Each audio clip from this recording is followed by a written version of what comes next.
Então, Hare Krishna, hoje é o Tata Sadharba, livro de C. Divulgação, comentário de C. De Satnarayana Das Babaji. Bom, vou falar de Shabda agora, né? Shabda. No uso convencional, a palavra Shabda significa som, mas como um pramana. Refere-se ao som significativamente articulado, falado ou escrito por um apta purusha, uma pessoa confiável que é uma autoridade sobre o assunto em questão. Em seu sentido último, o termo Shabda refere-se ao poder do som autorrevelador idêntico à realidade transcendental que ela significa.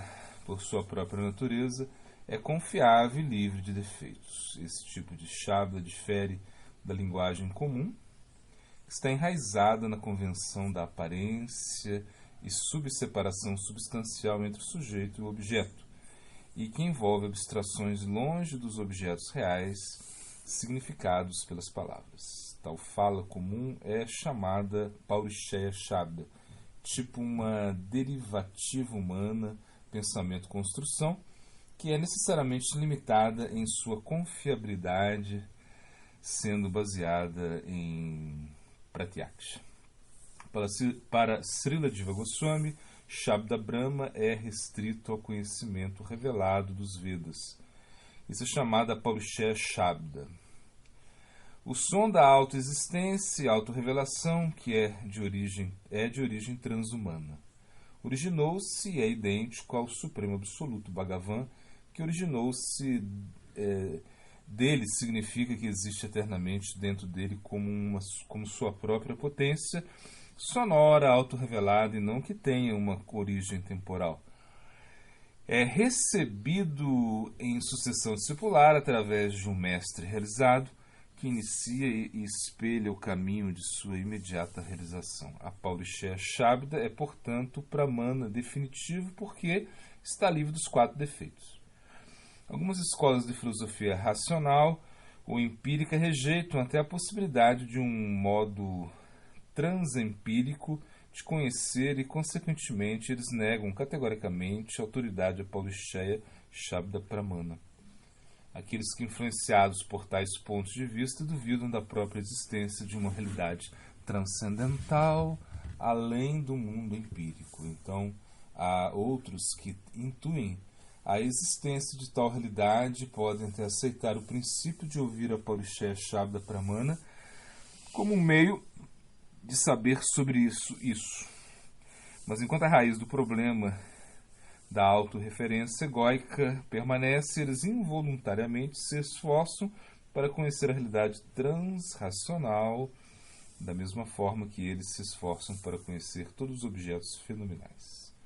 Por meio das categorias limitadas de racionalidade e empirismo, esta autorreferência egóica está tão profundamente arraigada na maneira como vemos a nós mesmos e ao mundo, que mesmo quando uma pessoa se aproxima do Paurishaya Shabda Pramana, ela ou ele inconscientemente submete a visão a uma lente limitada de uma construção racional empírica. Isso equivale à aceitação de uma ou mais fontes de Paurishaya de Shabda Pramana como a Paurishaya.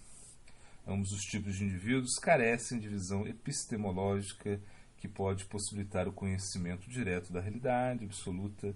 Aqueles que duvidam de qualquer realidade além do mundo físico geralmente favorecem o conhecimento adquirido por meio de suas experiências. No entanto, eles também confiam constantemente no conhecimento transmitido a eles por meio de agências autorizadas do som. Em nosso dia prático, na vida cotidiana, todos dependemos de conhecimento transmitido pelos pais, professores, livros, revistas, TV, rádio, internet, inúmeros especialistas.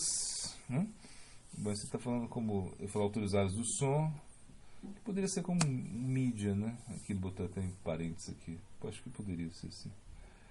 Ouvir as autoridades aumenta a extensão do nosso aprendizado. E se dispensamos isso, não poderíamos funcionar em nossa sociedade moderna complexa. Aqueles que consideram a experiência sensorial superior à Shabda tendem a esquecer que adquirimos a maior parte do nosso conhecimento pela audição ou leitura, não pela percepção imediata. A experiência direta é uma grande mestra, mas ainda assim estará gravemente viciado pelos 4 defeitos humanos e também pelo grande dispêndio de tempo que leva para adquiri-la. Além disso, não podemos perceber diretamente eventos passados ou futuros, porque as faculdades dos sentidos não estão atualmente em contato com os objetos dos sentidos, né? Com os objetos da experiência, passado ou futuro. Assim, no nível pragmático, mesmo os empiristas, ou os do primeiro grupo acima, entre parênteses, certamente empregam e assim toleram o princípio de Shabda. No entanto, porque o Shabda que eles aceitam como autoritário lhes confere apenas conhecimento empírico e, portanto, é uma construção de pensamento derivada, Pauricheia, e eles permanecem céticos sobre a existência da realidade transcendental. Em última análise, nenhuma quantidade de experiência sensorial bruta ou Pauricheia Shabda pode nos dar acesso à realidade espiritual transcendental, pois é um fato simples que nenhum desses meios é projetado para tal conhecimento transfenomenal. Para isso, a Pauricheia Shabda para Mana é expressamente o melhor meio por causa de sua natureza autorreveladora. Isso nos leva, no segundo grupo, aqueles que aceitam tanto a existência de uma realidade transcendental quanto o princípio de ouvir a Pauricheia Shabda Pramana para aprender sobre isso. Para eles, Jiva Goswami, Sri Jiva Goswami explica detalhadamente nas próximas Anuchidas o que constitui genuinamente a Pauricheia Shabda Pramana. É claro que ele não se esforçou demais para convencer o primeiro grupo de pessoas, porque não são seu público-alvo, como expresso em Anucheda 6. Portanto, essa falta de rigor de sua parte não deve ser entendida como uma lacuna de em seu trabalho. Ao contrário, de Pratyaksha Shabda não se limita no escopo de alcançar apenas ao tempo presente. Ele se estende ao passado e ao futuro também. É a ferramenta mais poderosa para transmitir conhecimento de uma pessoa para outra, especialmente quando envolve transcender os limites convencionais do tempo, espaço e casualidade, o que quase sempre acontece quando aspira-se a conhecer o transfenomenal. Por todas essas razões, filósofos e teólogos em praticamente todas as tradições ortodoxas da Índia aceitam a Pauricheia Shabda Pramana como meio perfeito para adquirir conhecimento transcendental. Bom, deve-se afirmar que a base de Shabda é a percepção divina, conhecida como Vaidusha Pratyaksha, em o que o Vaidusha, ou percebedor transegóico, inclui tanto Deus quanto os seres perfeitos realizados. Assim, quando o Shabda é determinado como superior à percepção, significa superior a Vaidusha Pratyaksha ou percepção sensorial, e relaciona-se especificamente ao campo transempírico. Como outros adeptos das tradições filosóficas ortodoxas da Índia, Sri Jiva Goswami iguala Shabda Pramana aos Vedas. Somente os Vedas podem revelar o conhecimento da realidade espiritual, que está além de nossa percepção sensorial. Conforme explicado na próxima Anucheda, os Vedas não são construções humanas, eles são uma manifestação direta do Supremo Sri Narayana, que é livre de todos os defeitos, né? Em Sarva Samvandini, enquanto discute o princípio de Shabda Pramana, Sri Jiva Goswami escreve, embora existam 10 meios de adquirir conhecimento, o Shabda, que é da natureza do discurso autoritário, é primário, porque está livre dos 4 defeitos humanos. Todos os outros meios são propensos aos 4 defeitos humanos e, portanto, não são confiáveis. Por essa razão, uma pessoa comum é incapaz de determinar se o conhecimento adquirido através deles é válido ou não, devido à ausência de validade final desses meios. Ele esclarece ainda que às vezes Shabda é supremamente independente, às vezes pode ser auxiliado pela percepção e às vezes substitui a percepção, mas a percepção não tem poder para contradizer Shabda. Aí vai falar do outro, o que é Arsha. Isso se refere principalmente às declarações de sábio autorizados, né? Existem muitos sábios excepcionais, como Kapila, Gautama, Patanjali, que fundaram escolas de sabedoria, darshanas. Naturalmente, suas visões filosóficas diferem de acordo com a natureza. Estou um verso aqui, mas não dá o significado.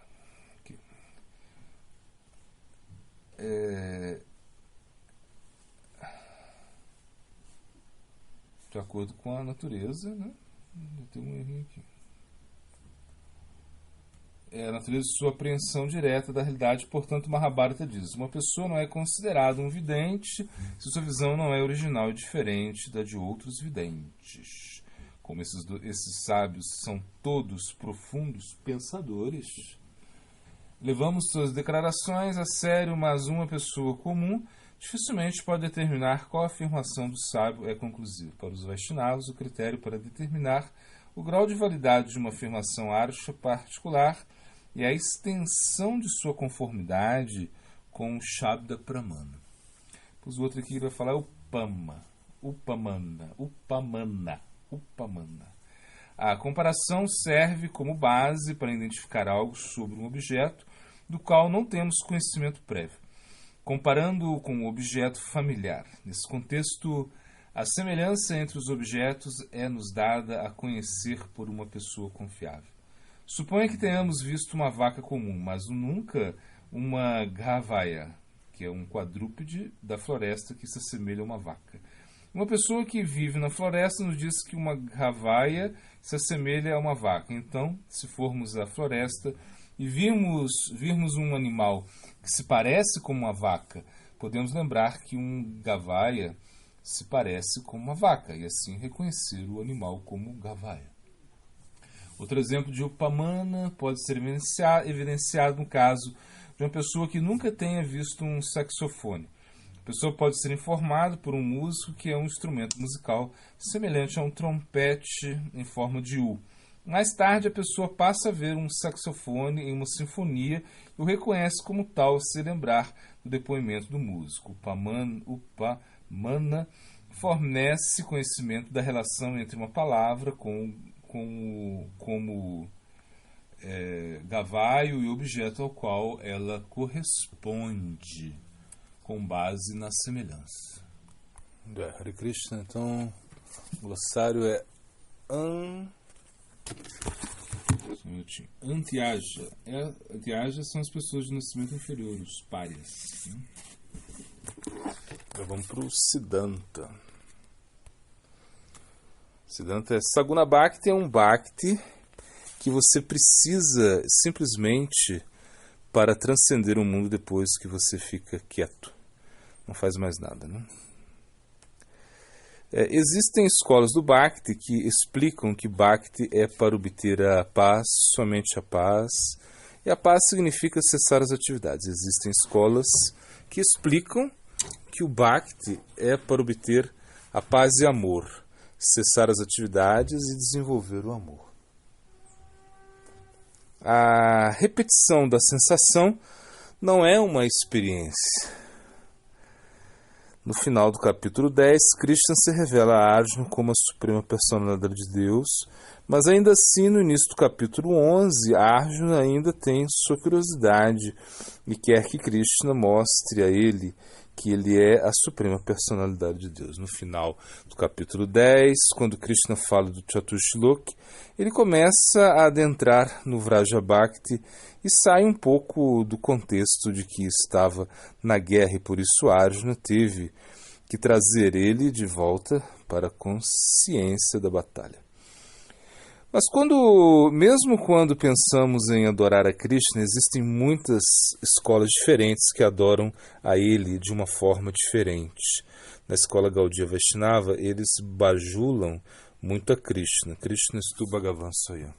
Krishna fala Na medida em que você se rende a mim, eu vou me reciprocar a você. E quem mais se aproximou de Krishna nesse contexto foram as gopis, né? Devido a que Krishna era incapaz de reciprocar com as gopis, se criou um novo mistério na consciência de Krishna. E Krishna veio como Chaitanya Mahaprabhu para entender isso. Se você quer praticar Bhakti, então você deve sentar e deixar de adquirir coisas também. Essa é a meditação do Bhakti. Claro, você também pode adquirir coisas para você praticar melhor. Em um local que seja favorável, isso também é bom. Nós podemos utilizar a lógica para inferir a diferença entre Atma e Paramatma e qual é a fundação necessária para o Bhakti Yoga. Sem o ingresso de Bhakti na Diva, a Diva não tem a personalidade. No mundo material, nós temos o ingresso de Maya Shakti na nossa vida, por isso temos uma personalidade material. Os momentos mais cruciais do aspecto Vatsala Bhava ou Bhakti Vatsala, essa proteção de Krishna, é quando Krishna guia a carruagem de Arjuna. A batalha termina juntamente em Bhishma Parva. Bhishma Parva significa o final da guerra. O Mahabharata é um livro de política, intriga e romance, mas a parte central do Mahabharata é o Bhishma Parva. E ali existe essa expectativa, se vai ter a guerra, se não vai ter. Quando tem a guerra, Krishna vai ser o condutor de Arjuna, e isso é o mais importante. Observação. Bhishma Parva é a parte central do Gita, baseado em uma visão de Satripura Goswami Maharaj. Com Hari Bhaktivilas, para aqueles devotos que constantemente adoram o Senhor Supremo na forma do yantra, sem nenhum desejo de gratificação sensorial, o Senhor Hari é supremo ao Brahman. Krishna pessoalmente se manifesta diante deles depois que eles tenham completado sua adoração. A canção Quando Desejarei Aprender de Rupa Raghunatha, só assim poderei compreender o rasa conjugal. E acabou as canções, né? Bom, 49 Nirvinasa Viraktasya, 77, perdão, Yat Karosh Yat Ashnasi, 84 Vidya Vinaya Sampande.